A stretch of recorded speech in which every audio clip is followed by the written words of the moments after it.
మాజీ ఎమ్మెల్యే చెవిరెడ్డి భాస్కర్ రెడ్డి కుమారుడు చెవిరెడ్డి మోహిత్ రెడ్డికి సిట్ అధికారులు నోటీసులు ఇచ్చారు. ఈ నెల 25న విచారణకి రావాలన్నారు. లిక్కర్ స్కామ్ లో చెవిరెడ్డి మోహిత్ రెడ్డికి A39 గా ఉన్నారు. పేర్ని నాని కిట్టుకి హైకోర్టులో ఊరట లభించింది. నకిలీ ఇళ్ల పట్టాల కేసులో అరెస్టు నుంచి ఉపశమనం కల్పించాలని పేర్ని నాని పిటిషన్ వేశారు. నోటీసులు ఇచ్చి విచారించాలని హైకోర్టు ఆదేశించింది. హైదరాబాద్ గాంధీ భవన్ లో గొల్ల కురుముల నిరసన తెలిపారు. ప్రభుత్వం పార్టీలో గొల్ల కురుములకి పదవులు దక్కడం లేదని ఆవేదన వ్యక్తం చేశారు. కేబినెట్ కార్పొరేషన్ చైర్మన్లతో అవకాశం దక్కలేదన్నారు.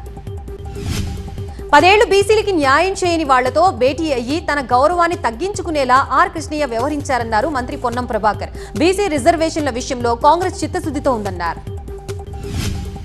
కంటోన్మెంట్ మారేడుపల్లిలో ప్రభుత్వ స్కూల్లో నోట్బుక్స్ పంపిణీ కార్యక్రమంలో పాల్గొన్నారు ఎంపీ అనిల్ యాదవ్. ప్రభుత్వ స్కూళ్లలో మెరుగైన సౌకర్యాలు కల్పించి వారికి మంచి విద్యాభ్యాసం అందించడానికి కాంగ్రెస్ ప్రభుత్వం ఎంతగానో కృషి చేస్తోందన్నారు. తమకు న్యాయం చేయాలని విజయనగరం కలెక్టరేట్ దగ్గర జిందాల్ నిర్వాసిత రైతులు ఆందోళనకు దిగారు. తమ హామీలు నెరవేర్చాలని డీఆర్ఓకి వినతి పత్రం ఇచ్చారు.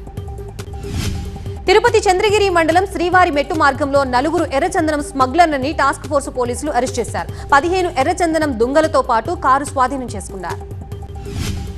హైదరాబాద్ లో హైడ్రా కూల్చివేతలు కొనసాగుతున్నాయి. పోచారం మున్సిపాలిటీ కోరివేములలోని లేఅవుట్లో అక్రమ నిర్మాణాల్ని కూల్చివేశారు. 7 ఎకరాల్లో అక్రమంగా నిర్మించిన గోడను కూల్చేశారు.